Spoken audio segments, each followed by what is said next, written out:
আর নয়তো মুনরে যেমন দেখছেন আগামী 60 বছর ওইরকম চেহারা দেখবেন না। পরে আমি কি ভাই আপনি কি বলতে চাইতেছেন আমি বুঝতে পারতেছি না। কয় মানে ওর চেহারা দেখবেন নকশা বদলায় ফেলবো। পরে আমি কি ভাই আপনার ওয়াইফ, আপনি চেহারা নকশা বদলাইবেন না কি করবেন ওটা একান্ত আপনার ব্যক্তিগত ব্যাপার, আমাদের জানারও দরকার নাই, দেখারও দরকার নেই। প্রথম জান্নাত কল দিছে, দিয়ে কান্না করতেছে যে আপু আমার তো সংসার ভাঙা যেতেছে রাকিবের কারণে। পরে আমি রাকিবের কারণে তোমার সংসার ভাঙা যেতেছে? রাকিবের সাথে তোমার কি হয়েছে সংসার ভাঙা যেতেছে? রাকিব তো তোমার সাথে ওর সব কন্টেন্ট প্রাইভেট করে দিছে, এখন কিসের সংসার ভাঙা যেতেছে?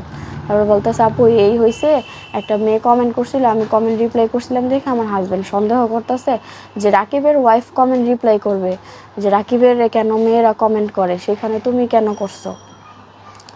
আর এই মুন, আমি শুনতে পারছিলাম যে রাকিবের সাথে যখন ভিডিও করতো তখন নাকি ও রাকিবরে পছন্দ করতো। তারপরে কয়েকজনের কাছে বলছো যে আমি রাকিবের কাছে বিয়ে বসতে চাই, আশফিও থাকবে আমিও থাকবো, সমস্যা নেই।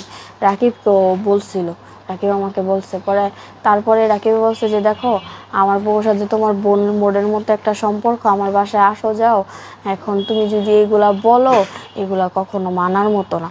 তারপরে ওই একটা কারণ, আর ওই যে ওর হাজব্যান্ড আর ওই যে ড্রাগের সাথে জড়িত, ওইগুলা রাকিব জানার পর ওর সাথে টোটাল কথা অফ করে।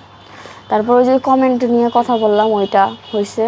তারপরে জান্নাতের হাজব্যান্ড রাত 1টা বাজে কল করছে আমাকে মেসেঞ্জারে, কল করে বলতেছে যে আপু আপনি তো মুনরে বোনের মতোই ভালোবাসেন, তো যাক আপনি আমারও বোনের মতো, ছোট বোনের মতো, এই এই মুনরে যেই মেয়ে কমেন্ট করছে ওর আইডি আর নাম্বারটা সকালে আমাকে দয়া করে দিবেন,